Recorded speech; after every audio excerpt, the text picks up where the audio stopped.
পিতার বয়স পুত্রের বয়সের দ্বিগুণ অপেক্ষা 2 বছর বেশি। পিতার বয়স 62 বছর হলে পুত্রের বয়স কত বছর? অঙ্কটি প্রাথমিক সহকারী শিক্ষক নিয়োগ পরীক্ষা 2019-এর প্রশ্ন। আচ্ছা, আমরা প্রশ্নের দিকে খেয়াল করি যে পিতার বয়স পুত্রের বয়সের দ্বিগুণ অপেক্ষা 2 বছর বেশি। তাহলে আমাদের প্রথম কাজ হচ্ছে পুত্রের বয়সটা ধরে নেওয়া। তাহলে আমরা লিখে ফেলি যে মনে করি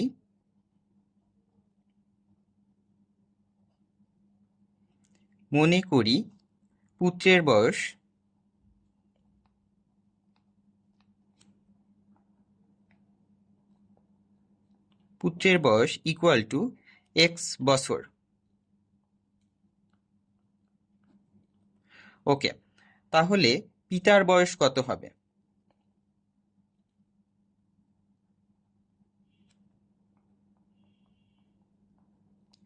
পিতার বয়স প্রশ্নপত্র অনুযায়ী আমরা লিখে ফেলবো যে পিতার বয়স পুত্রের বয়সের দ্বিগুণ।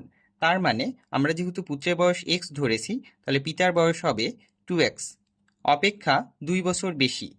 তাহলে এর সাথে 2 যোগ করতে হবে এবং 2x প্লাস 2 বছর হবে পিতার বয়স। এখন খেয়াল করি যে প্রশ্নে আবার দেওয়া আছে পিতার বয়স 62 বছর। তাহলে প্রশ্ন মতে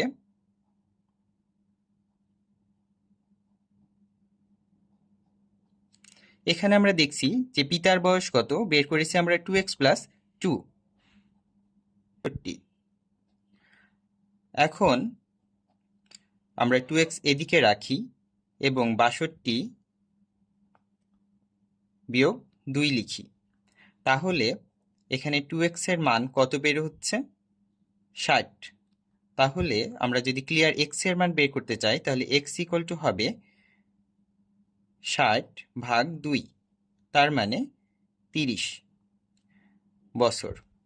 তাহলে যে x এর মান 30 বছর বের হলো, এই x আমরা কার বয়স ধরেছিলাম? পুত্রের বয়স। তাহলে পুত্রের বয়স কত বছর? 30 বছর। তাহলে অপশন অনুযায়ী আমাদের কোন অপশনটা কারেক্ট হচ্ছে? অপশন খ।